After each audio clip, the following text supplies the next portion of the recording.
इस न्यूज के प्रायोजक हैं जय दृष्टि आई हॉस्पिटल, मोतियाबिंद फेको ऑपरेशन एवं अत्याधुनिक रेटिना स्कैन ओसीडी के लिए NABH प्रमाणित, RGSH योजना एवं मेडिक्लेम इंश्योरेंस के तहत कैशलेस इलाज की सुविधा। जय दृष्टि आई हॉस्पिटल, सरदारपुरा, उदयपुर। नवसृजन पंचायत कोठारिया में शामिल होने से परेशान होंगे निवासी। राजस्व गाँव कोठारिया के निवासियों ने उपखंड अधिकारी को ज्ञापन दिया है, जिसमें उन्होंने ग्राम पंचायत कोठारिया में ही रहने की मांग की है। उनका कहना है कि वे मूल रूप से ग्राम पंचायत कोठारिया के ही निवासी हैं और उनके पैतृक मकान भी वहीं है। कोठारिया के निवासियों ने अपनी समस्याएं बताई हैं कि नवसृजन पंचायत कोठारिया में रहने से उन्हें परेशानियों का सामना करना पड़ेगा, क्योंकि उनके दोनों स्थानों पर मकान है। उनके बच्चे कोठारिया में संचालित स्कूलों में शिक्षा प्राप्त कर रहे हैं और नवसृजन पंचायत में जाने से वे अच्छी शिक्षा से वंचित रह जाएंगे। उनके दैनिक कार्य जैसे बैंक, पोस्ट ऑफिस और अस्पताल के कार्य ग्राम पंचायत कोठारिया से ही होते हैं। ग्राम पंचायत कोठारिया में पंचायत कार्यालय में कार्य कराने में कभी समस्या नहीं आई और उनके बुजुर्ग भी वहां जाकर काम करा सकते हैं। निवासियों ने उपखंड अधिकारी से मांग की है कि इन बस्तियों को ग्राम पंचायत कोठारिया में ही रखा जाए और नवसृजन पंचायत में नहीं रखा जाए।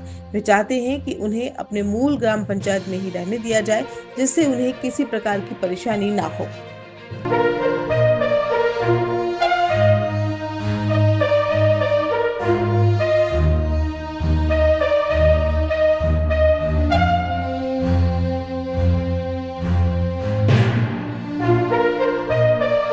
हाँ सर, आपने जो ज्ञापन दिया है क्या कुछ है बताएं।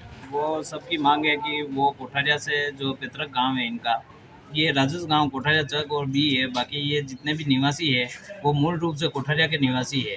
तो ये कोठारिया पंचायत में सम्मिलित रहना चाहते हैं, दूसरी पंचायत में और अन्य चक बी का नवसृजन गठन नहीं चाहते हैं और ये कोठारिया पंचायत में रहना चाहते हैं। इसलिए इनकी भावनाओं का ध्यान रखते हुए इन्हें कोठारिया में ही रखा जाए। विशेष क्या कारण है जो ये ग्रामीण बी में नहीं जाना चाह रहे हैं, क्या कारण है? कारण तो ये मूल कोठारिया के निवासी है, इनके पैतृक मकान कोठारिया में बने हैं। ये तो बाद में जाके एक खेतों पे, नदी के कारण खेतों पे निवास करने लग गए हैं। बाकी जो मूल निवासी है ये मूल रूप से कोठारिया से ही है, तो इनके पैतृक मकान भी कोठारिया में है, इसलिए ये कोठारिया में ही रहना चाहते हैं। तो आपने ज्ञापन दिया है, क्या कुछ कहना चाहेंगे? देखिए, ज्ञापन कोठारिया वैसे पूरा एक ही गांव था, जिसको कुछ सालों पहले चक ए चक बी करके दो अलग बना दिए गए।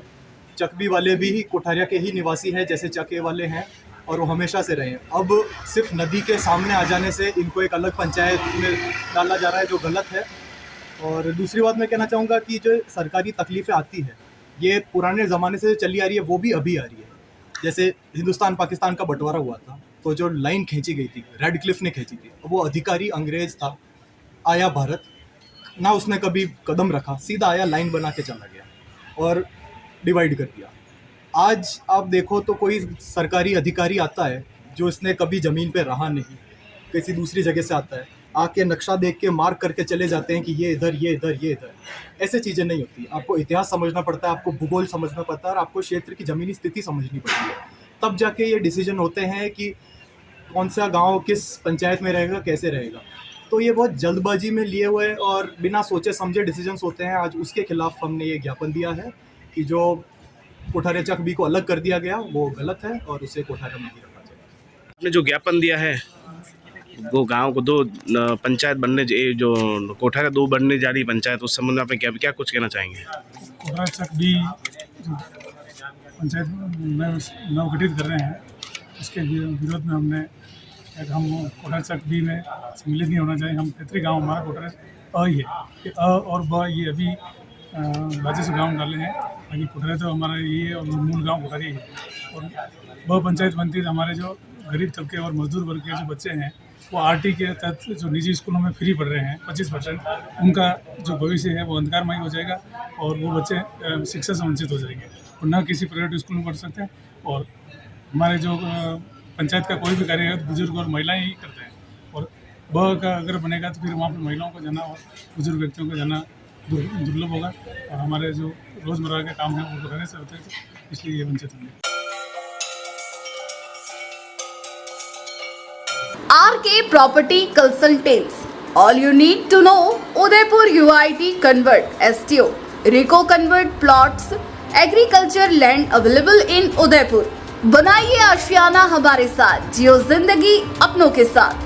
RK Property Consultants लाया है श्री पद्मावती विहार, वह भी शहर के बीचों बीच, जहां आपको मिलेंगे UIT कन्वर्टेड प्लॉट, वो भी 150 feet ring road, 60 feet link road, 100 feet link road, step by step school के नजदीक। विशेषताएं: हरा भरा वातावरण, आबादी के नजदीक, पेट्रोल पंप के पास, डेवलप एरिया, महादेव मंदिर, near by all transportation, Shri Padmavati Vihar sector 14, UIT converted plot, 90% loan सुविधा के साथ, जहां से स्कूल, कॉलेज, सब्जी मंडी और हॉस्पिटल सब कुछ मात्र 5 मिनट से भी कम दूरी पर।